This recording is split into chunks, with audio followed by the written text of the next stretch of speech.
ओम शांति। 28 दिसंबर के ईश्वरीय महावाक्य नंबर 1। बेहद के बाप से तुम बहुत ऊंची पढ़ाई पढ़ रहे हो। बुद्धि में है पतित पावन गॉडफादर के हम स्टूडेंट हैं, नई दुनिया के लिए पढ़ रहे हैं।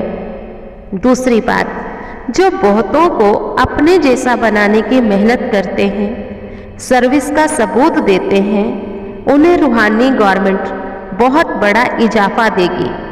वह भविष्य 21 जन्म के लिए बहुत ऊंच पद के अधिकारी बन जाएंगे। नंबर 3, यह बेहद की पढ़ाई बहुत बहुत ऊंची है। इसके आगे बाकी सब पढ़ाइयाँ तो पाई पैसे की हैं। इस बेहद की पढ़ाई में जितना हम पुरुषार्थ करेंगे उतना हमें भविष्य ऊंच पद मिलेगा। हमारी बुद्धि में हमेशा ये रूहानी बातें रहनी चाहिए क्योंकि हम हैं गॉडफादर के स्टूडेंट। नंबर 4, दूसरों को हमेशा एक बात पूछनी चाहिए, चाहे स्लाइड्स पे बना करके पूछो, चाहे वैसे ही पूछो कि परम पिता परमात्मा से तुम्हारा क्या संबंध है। वह समझ जाए कि परम पिता परमात्मा हमारा बाबा है, हमारा बाप है। फिर पूछना चाहिए उनसे हमें क्या मिलता है, फिर बताना चाहिए उनको उनसे हमें सुख शांति का वर्षा मिलता है। नंबर 5, यह पढ़ाई में तुम बच्चों को बहुत खुशी रहनी चाहिए। हम नरकवासी से स्वर्गवासी बनते हैं, परंतु फिर भी घड़ी घड़ी याद दिलाना पड़ता है। दिमाग में खुशी चढ़ी रहनी चाहिए, लेकिन जब शादी आदि पर जाते हैं तो बच्चे भूल जाते हैं। वास्तव में भूलना नहीं चाहिए। नंबर 6, हमारे बच्चे स्कूल में भी पढ़ते हैं तो उनको उस पढ़ाई के साथ साथ यह राजयोग की विद्या भी उन्हें जरूर समझानी चाहिए। उनको भी चित्र दिखा करके समझाना चाहिए। अपने बच्चों आदि का भी तो हमें कल्याण करना है। वो भी परमपिता परमात्मा को याद करेंगे तो सदा अच्छे रहेंगे। नंबर 7, कब्रिस्तान और परिस्तान दो चीज़ें हैं। अब यह दुनिया कब्रिस्तान है, सब कब्र में दाखिल है। करोड़ों की अंदाज में मनुष्य हैं, इसका तो विनाश होगा, सब जल मर के खत्म हो जाएंगे।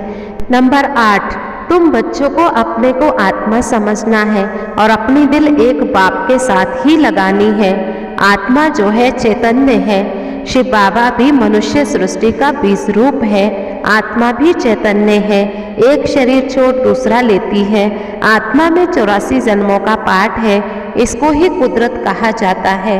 नंबर 9, हम सबको बहुत बहुत मीठा बोलना है, कड़वा बोल हमारे मुख से ना निकले। हमें दैवी गुण धारण करने हैं, पवित्र बनना है। हमने सबको सिखाना है भगवानोवाच मन मना भव। भगवान कौन है इस विषय में भी बताना है। देह के सब धर्म, मुसलमान, पारसी, ये सब छोड़ दो। मैं आत्मा हूँ, आत्मा का पाठ पक्का करना है। नंबर 10, वैकुंठ का द्वारा परमात्मा आकर के तुम द्वारा खोलता है, इसलिए तुम शिव शक्तियाँ हो।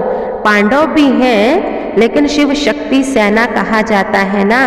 बाबा बैठ सब बच्चों को एक बात समझाते हैं, मन मना भव। बस बाबा कहे तुम मुझे याद करो और पढ़ाई का कदर करते रहो। मैं ब्राह्मण कुल का हूँ, ब्राह्मण कुल की वृद्धि करनी है।